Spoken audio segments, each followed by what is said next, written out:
Caller, you live on the air. What's your name, comment, and or question? Hey, Ben, it's Cliff. Hey, what's going on, man? Thanks for the call. Oh, no problem. I haven't called in a while. I've been busy. I wanted to agree with a lot of what you're saying about Hillary and her supporters. I do know some people here locally that have this mindset that she is very progressive and all for a lot of changes, when in reality, it's not something that you've really heard her say herself. And I think maybe part of it is that maybe she's kind of gotten stuck in being more worried about people in her own class, Mm-hmm. and not really addressing some of the other issues that have been presented to her in the past, as well as the president as well.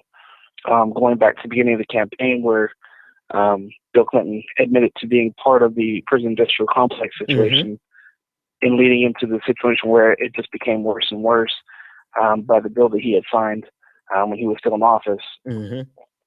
And I have not heard her say anything about potentially fixing, changing, reforming that.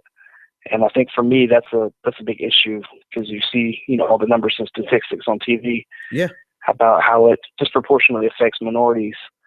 And I think if she really was progressive as her supporters claim to be, I think that would be something that she would want to fix.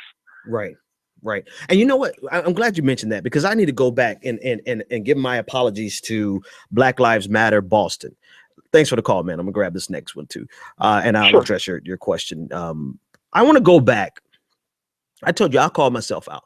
I've had some time to really think about Black Lives Matter Boston, that video of the 3 activists who confronted Hillary Clinton and essentially asked her where her heart is. And I clowned them really good. I'm like, y'all just need to sit down, because you're not ready. You're not ready for, you don't, that's not the question to ask.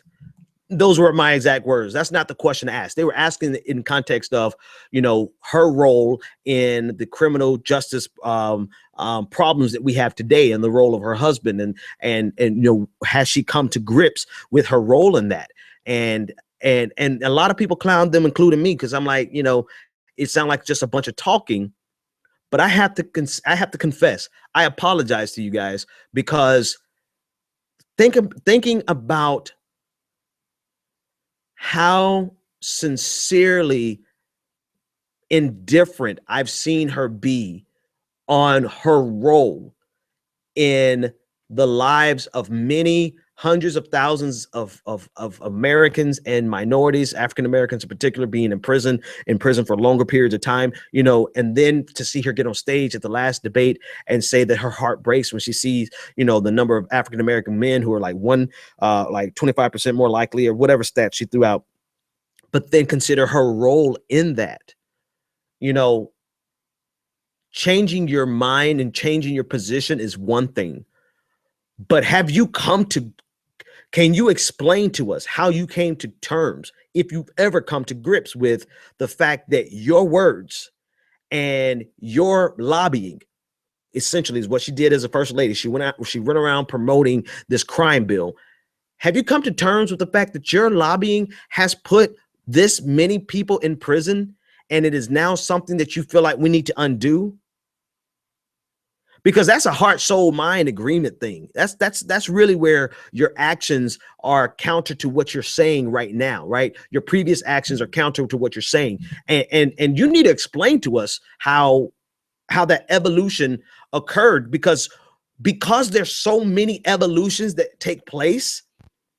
You need to really help us to understand that evolution, if there was an evolution, so we can evaluate the evolution. For instance, my evolution on gay marriage was not a political decision. It was not a convenient decision. It was not for political expediency. It was, I literally sat down and thought about my position from a religious perspective, from a historical perspective, from a political perspective. And I came to grips with the fact that I was on the wrong side of the equation. Now, I've written extensively about it. You can go and see that evolution, and you can decide for yourself whether you feel like it's a legitimate evolution. I should hope that no one is today who they were 40 years ago, right?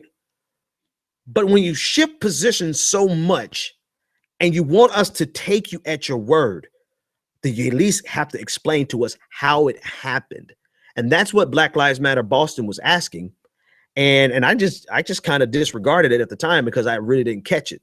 And so shame on me for not being as sharp on that one as I needed to be, because that was really a significant question to ask of her, and she got around it like she does most other questions.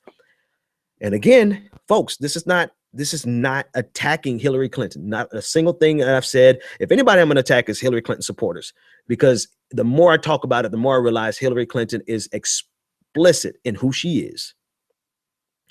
And what she wants to do. And it's just her followers who feel like they need to convince the progressive caucus and the progressive wing that she's really progressive and something's wrong with us. Last caller of the night.